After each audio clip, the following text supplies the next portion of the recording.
What are some considerations you need to be thinking about if you plan to buy an investment property in another city? So you're not investing local to where you live, you're investing elsewhere for whatever reason. Plenty of good reasons to do this. But what should you be thinking about if you want to go this route? Well, really, it's, I want to say two things, three things. I'm debating between two and three things. So here are the things to focus on. Number one, where are you buying? Like, are you investing somewhere that you actually know the area and the neighborhoods?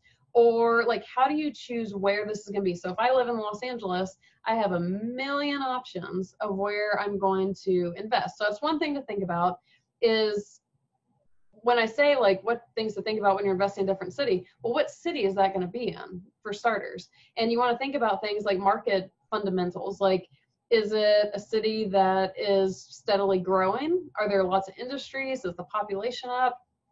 Are there any major risk factors to the city? How's the renter pool there? So it's learning about the particular location in which you're going to invest and understanding why you're investing there and making sure that it seems promising. I always give the example of Detroit, but before Detroit went belly up, that's what you don't want to happen. Basically, if you own properties there, you don't want the city to go belly up while you're there. So what are those kind of fundamentals that can help support that? I already have videos on how to, like, what those factors are, but in short, for the context of this video, ask local real estate agents or property managers or whatever, like just know where you're investing and learn about that place so you know that you're making a wise decision. So that's one thing, is where, knowing where you're going to invest if it's in a different city. Number two, and I'm kind of building up to level of importance here. Number two, who are the team players that are going to be there to support your investment? Because if you're not local to the property, let's say it's 1,000 or 2,000 miles away, who's watching your property for you and who's doing the work for it and who's doing all that? So you really, and I said I was going in order of importance, but actually the team is, well, the next point is a bigger point, but the team part of this is critical. If you have a bad team working this investment for you from afar, you're going to be up the creek without a paddle. So, really focus on that team and understanding who those team players are and what roles they need to do and what makes for a good team. So learn those things. And then the third thing, so obviously I decided on three important factors for you. The third thing and the bigger thing is, how do you plan to buy this property?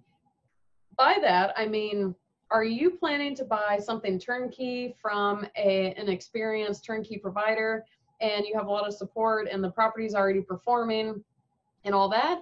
Or are you planning to buy a shack and rehabbing it? So this is a huge consideration for out of state in a different city because there's a huge difference in risk.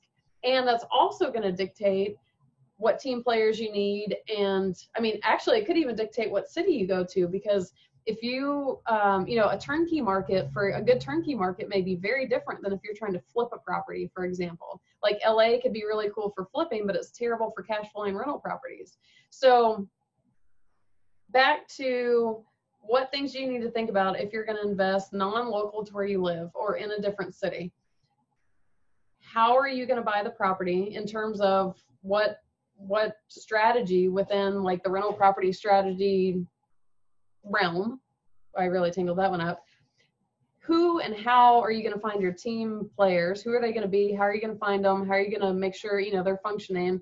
And then what's the information about the city? Can you get, like, in a worst case scenario, if you needed to get there like on an airplane, how difficult is that going to be? If this is in like a teeny tiny city on the very far tip of Maine and you live in LA, like, are you gonna, like, how are you gonna get there? Like, and for the record, in almost a decade of having out of state properties, I've never in an emergency had to get to a property, ever. The only one I've ever had to go to long distance was to do a rehab, but it was not a time crunch. This is why I have property managers. So also, your team players and how you do it.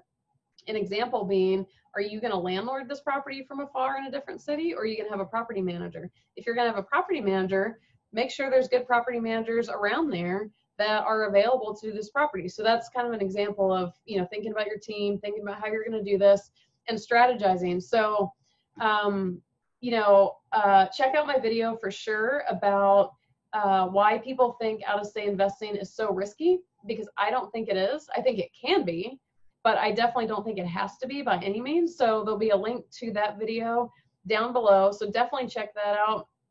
And, you know, if you live in an expensive market like I do, don't rule it out, because I've been doing it for almost a decade, and I know a lot of people who have been doing it for a long time, and it can be very lucrative. So, you know, it's all about learning the ins and the outs of any strategy that you're pursuing.